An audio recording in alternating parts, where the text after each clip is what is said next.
took me 11 days in total. It took me 11 days, 5 days to take it out, 6 days to take it out. How long was your hair when you took it out? So I'd started cutting it. Okay. Was it about this short and then you started It was about this when it was longer and then I started cutting it down, and then COVID happened and I thought, I'm not on camera, I'm not going into work. No one has to see me. I can take it out. So I did. It's because there were knots on them. Did you brush it out? Sorry, I know this is like nobody needs this, but I was fascinating. My daughter's got locks, right? She went through a phase where she's had them since 10. When she was 10, she went through a phase where she started watching the black hair YouTube videos, right? So when you get through and you're doing all these things, well, what she don't want to do with her hair, that's why they're locks. So she's like, Mom, I can take it out. I've watched this YouTube video, like you soak it in conditioner and then you do it and you brush it out. I was like, later. She got a lot of hair. Now, obviously, it's quite long now. I said, oh, you still want to take it? She's like, nah. No, her friends are like, oh, Tia, you're so lucky because of the way. You have to go through that first messy phase. I'm 2.5 years in. Yeah. And yes, I'd love it neater, but I like messy hair. I think your hair looks great. But you can take it out. No, well, I ain't taking it out, Tash, so don't be telling me no. Don't even put the idea in. No, we ain't even doing that. We ain't even doing that. Go on. Really? Fingers right. I'm so when I was lazy. bald, when I had no hair, that was like a revelation. Do you not have to keep doing it? You do, but you can do it providing you don't mind not having the shape up. Right. Then you can just do it yourself. Do it yourself. And just like you were saying in COVID, like this half of my head, my daughter or my partner had to do it because you couldn't go to their barbers. Yes, well, we all had hair. My partner had. Sorry, go on. My partner had low back and sides, relaxed hair when we went into COVID, and now she's locked. Oh. Yeah. So there was no getting your hair redone, there was no getting hairdressers. Couldn't do nothing. You had to go back natural. So Anyway, we can start. Natural. Let's look Are you saying the chat is not about hair? Yeah, we can bring it in. We can incorporate it in. That's fine. I've always got. You see the way I was really start grilling Tash. I might start grilling her later. I was like, listen, tell me, get like what you doing with your hair on the side. So I don't even know where we're going to start. So I'm gonna ask you an opening question. It's probably the only formal question that I'll ask. It's like, what made you pick up the book and actually read it? Who's going first? I can kick us off. So what made me pick up the book and read it? So I was doing a lot of reading around race, racism and anti-racism.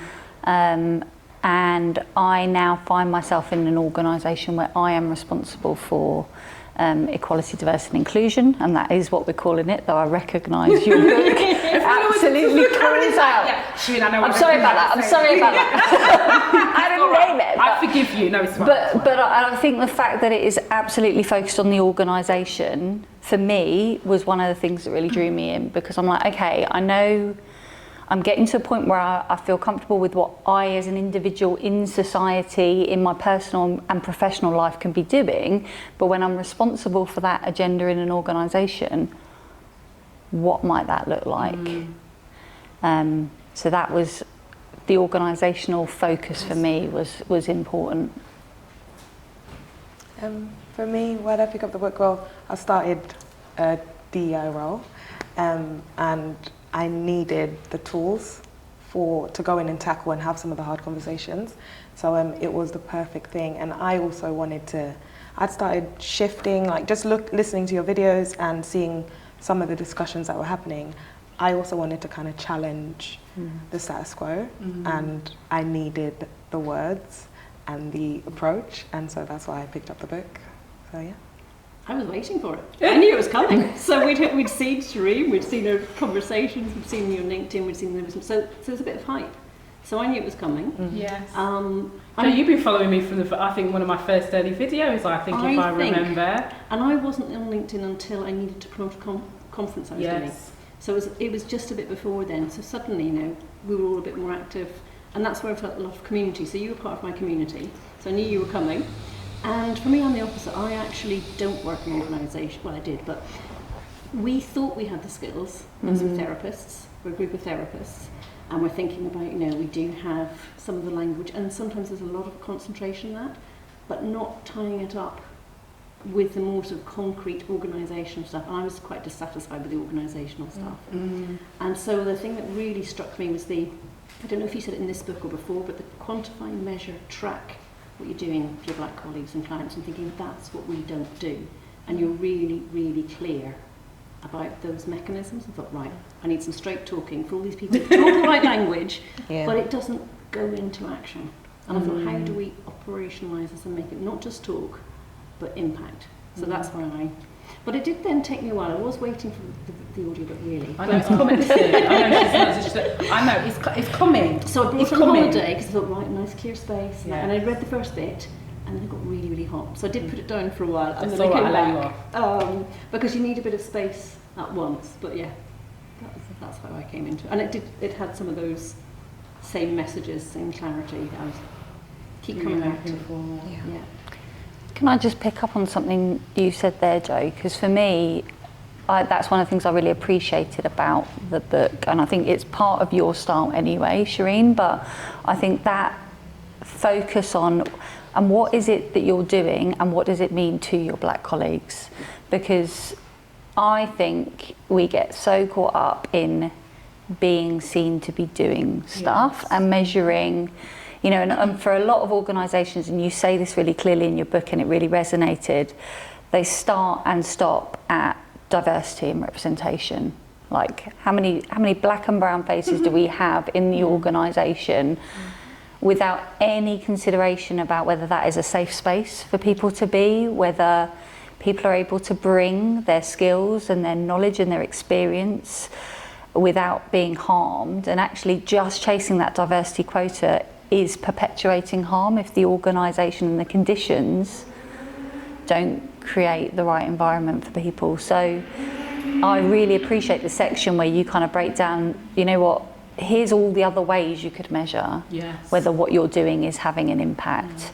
And that is about speaking to black colleagues, that is about looking at other data around your ethnicity pay gap, or when people leave your organisation, why do they leave? And I think that's been really important to me as I think about what we're doing as an organisation, and challenging myself and challenging others to say, like, are we just doing this to be performative because it will look good on our website to say we do it, but is it doing anything for the people that we're trying to shift the environment for? And I think, do you know what I love even is just even hearing that acknowledgement of the fact that it's the environments to change, right? Because so often we try to fix people, right? And that's been a lot of, when we're looking at any marginalised community or any marginalised group, there's always that inference. If it's not implied, sometimes it's even explicit. There must be something wrong with them. You know? Yeah. And I think also one of the things, just to your point, Karen, that I was really clear. I think I actually said it twice in the book. I was being quite facetious, but I was like, listen, there is no correlation between increased representation and the presence or lack thereof of racism. The two things, because you can have the most representative business in the world, doesn't mean they don't have a problem with racism. Yeah. So to your point, when everyone else was hiring, like, how many black people can... got a seat for you, come on, you know, and it's just like, no, that's not it. You know. And I think because I work in you know, I was working in London, I was working in big organisations, there was representation, but if we'd been measuring the pay gap, ethnicity gap, all of those things differently, but I think always the problems are putting those individual relationships. So either this person's a bully, but we can't prove it. Have you got your evidence, get your receipts? Or this person, well, maybe it's them. You know, and I have had that, and I've got better at challenging those things. But I think my organisation they thought they were really good on these things, because in one space they do think about it, and in another space they keep on doing what they've always done. So I think it's that thing about how do you know that is racism and casual racism, and to make it core business. Because I think what would happen would be people would be like, so I love the bit when you said, just because someone's doing a great job in every other way, if they're racist, that's still a problem. Because it's a bit like, well, We excuse it. And Yeah. that really Yeah. struck me, because I think there's some of that, like, well, this person, we need them to do that. Mm-hmm. So we'll just have to like ignore Yeah. that sort of like that sort of like window dressing. And because that's what I was feeling. I was feeling like what I was doing and what I did generally was like, oh, it's lovely, everyone appreciates it, but it's not core. It's it's icing on the top, and I'm thinking that's not what it should be for me. Yeah, and just to pick up on the point you made there around productivity or high performance, and equating that and just completely sidelining the fact that they've bullied someone and they've treated someone unfairly, but they're high performing. So let's hold on to them because, that's, but for me, that's a core part of high performance. If you aren't, leadership is about making people feel seen, making them feel heard. If you're having a negative impact on someone, how is that leadership, and why is that not taken into account when it comes to end of year performance reviews? And I think that's my challenge in my role, and it's the accountability piece. So I've actually made the decision to walk away from. Oh really? Yeah, it's too emotional, it's draining, and constantly proving the point and having to say, I just feel like I can have so much more impact outside of my day job doing it, because I'm doing the things that I'm doing outside of my day job are great. Yeah. I don't see my impact the same in the day job, and that's, I think for me, that's the biggest challenge, which has allowed me to confidently make the decision and just be like, walk away. And I reflected on your video, because you did that piece about why it's not for black people. Do you know what I mean? I watched it and I made the notes on it, and I used it as a point to assure that actually these are the things that were pointed out. Nope, I don't have no support. I don't have any power to actually influence change, and it's not accessible. So I use that to also power my decision to walk away. And as much as I'm still doing the same role, the fact that I've made the decision, I've informed my line management, that for me has taken so much off. So now I can do the job because I know there's an end to it, and it's not forever, and I'm not gonna keep doing it because it's not for everyone. It really you know isn't. what, it's really tough, and the video that Tash is referring to is one I can't even remember when I did it now, but it was just because I was seeing a lot of black professionals, both internally within their organisation, being promoted, and I put it in inverted commas because actually in a lot of cases it wasn't real promotion, right?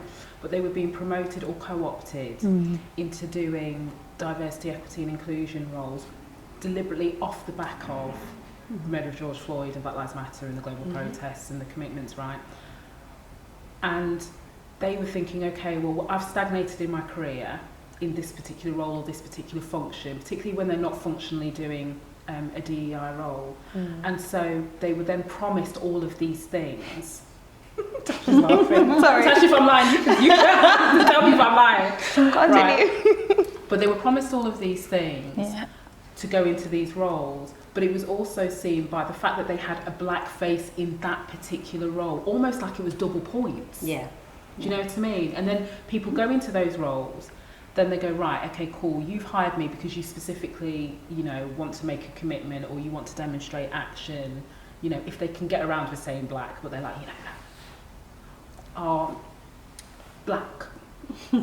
Pardon? Pause. Right? So you get a lot of that, and then you get into those roles and then find out that like your hands are tied. That's it. That's what I felt. I was just like, oh my gosh, why am I here?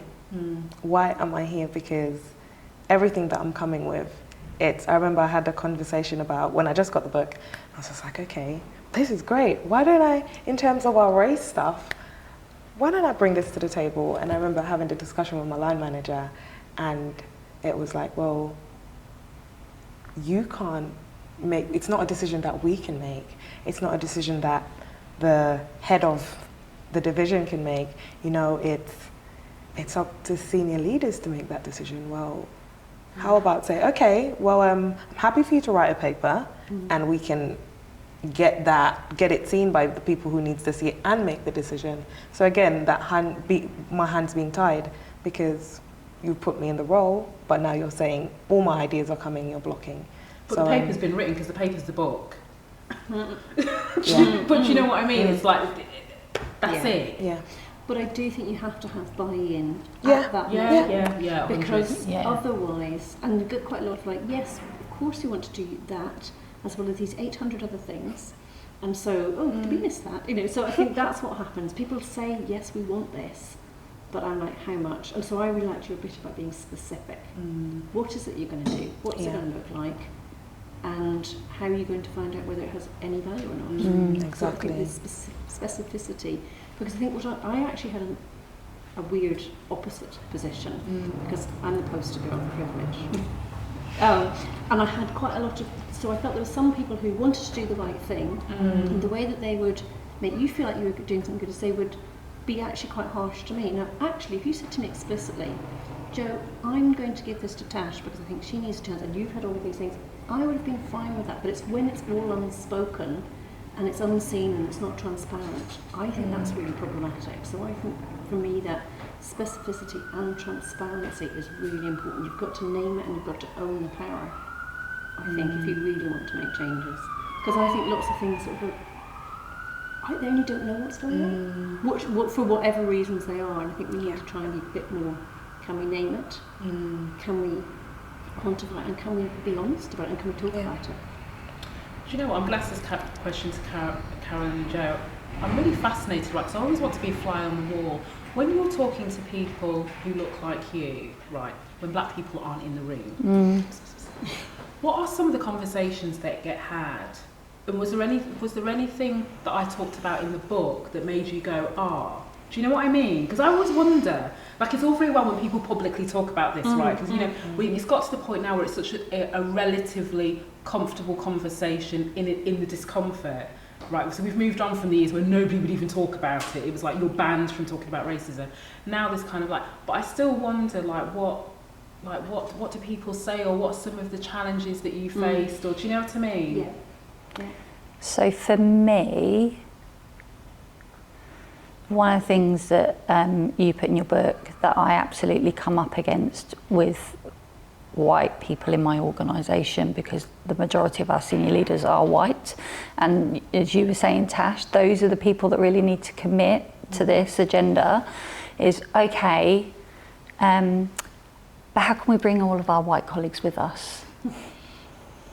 And I'm like, okay, this is uncomfortable work, right? So if we set out with the intention to be comfortable, we're not doing the work.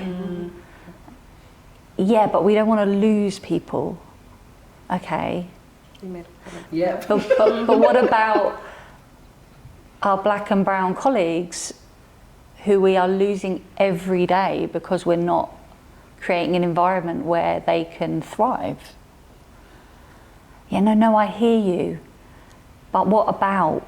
There's a lot of what about, and the thing that then comes up is, I think you are unapologetic, and rightly so, about this is about anti-racism, and this is, I think you make the case really well around why, EDI, DEI, whatever you want to call it, is actually a function of maintaining the status quo and the system. Because if my job, as it is to focus on all the protected characteristics, then, and my portfolio doesn't just include the EDI agenda, then actually how much time have I really got for work with that is around anti-racism?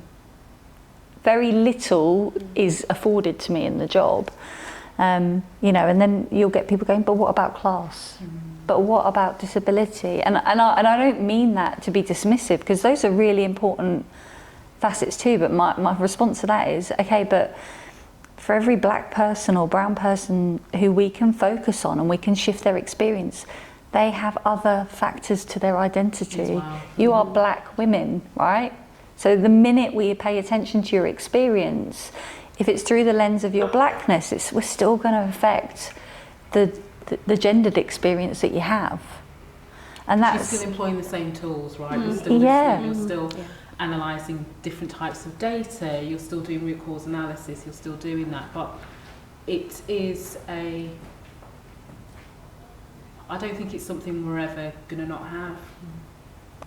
No, but what at least the small comfort I take is this is not me. This is not about like that is a function of the system.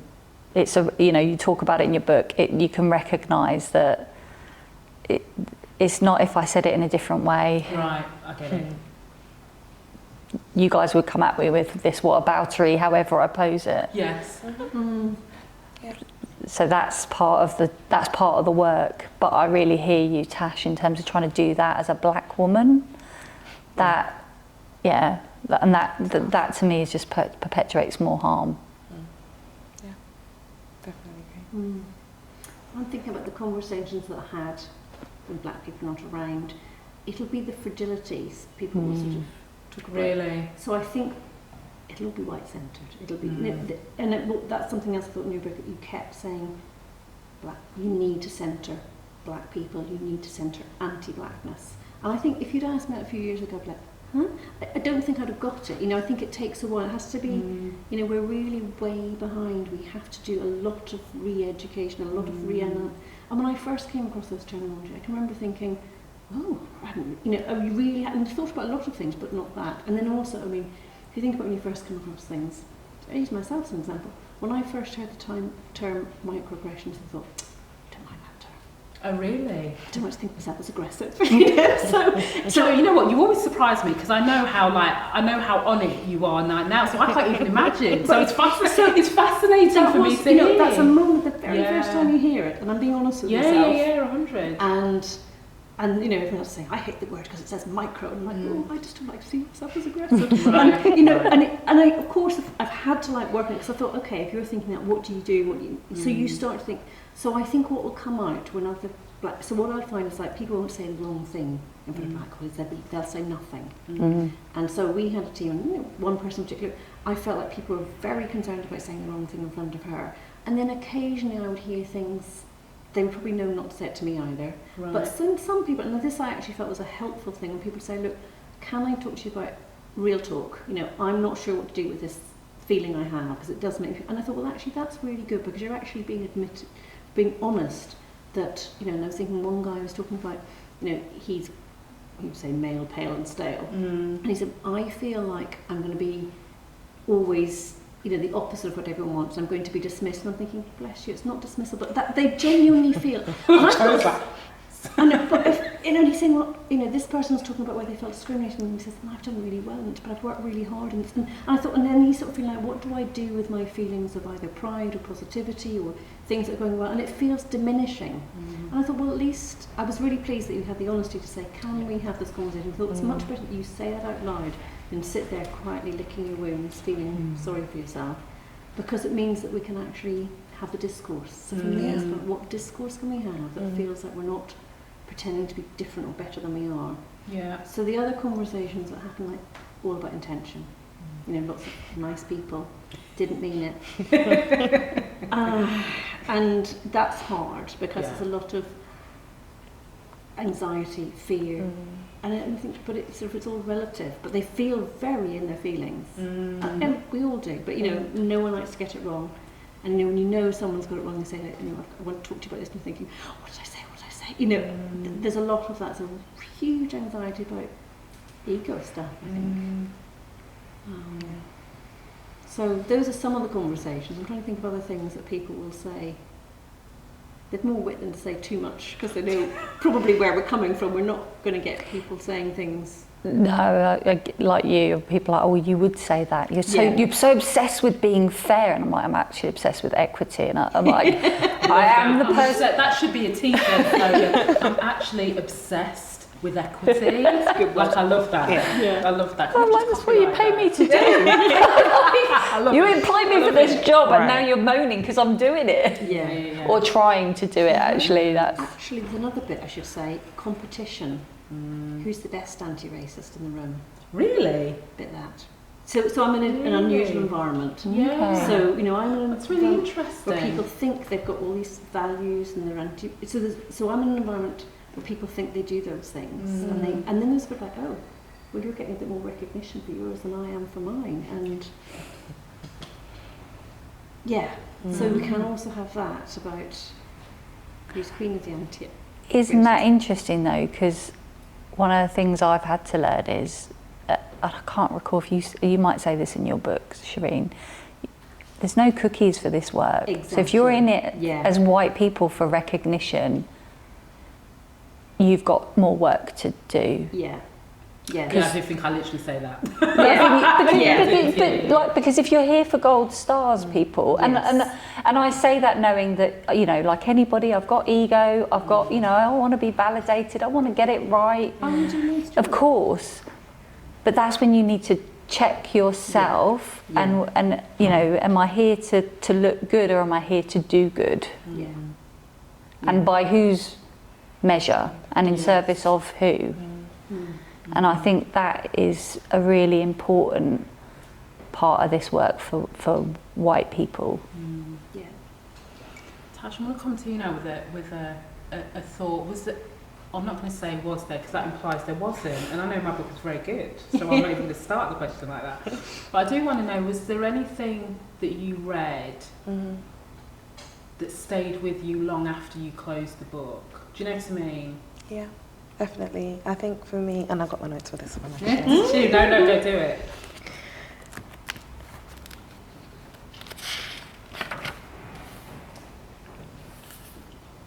Yeah, so a section that really resonated with me, there are a few, page 69, where you spoke about language, and I'm obsessed with etymology. I want to see where the words came from, where did they originate, what they meant in its original form, because if we go back to a lot of the original meaning sometimes, then you'll see, actually, so what's changed now, between now and then. So that part around language, particularly about power is wielded through the use of words to label people. So I do a lot of self-reflection. I think a lot about how I speak to myself. What labels am I using?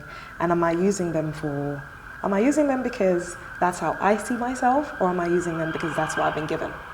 Yeah. That's interesting. And for me, the bit, you spoke about this as well, where you spoke about the meaning of black. Because it's the word we've been given, I still use it, but when I'm speaking to people who have the similar understanding of with me, I will say, well, I'm Jamaican, but African heritage, like that's where I'm assuming I came from. So that's how I speak about myself. Also, through my sexuality, I'm part of the LGBTQ community. I never say I am, because I'm not, and I feel like once you say you are something, people hold you to that. Right. Okay. Oh, but the other day you were dating a man. How come? Do you know what I mean? For me, I'm very mindful of the language that I use, and so for me, the bits where you spoke about the power of words and also just the new terminology, because that gave me, I think for me, you articulated some of my thoughts, but you also gave me words to now use and better understanding actually that, yeah, you were right. Okay, someone else, you validated some of my thoughts, because I was like, okay, so I'm not like this crazy person going off with new ways of thinking. Someone else actually thinks what I think. So those were the bits that really stuck out for me. Awesome.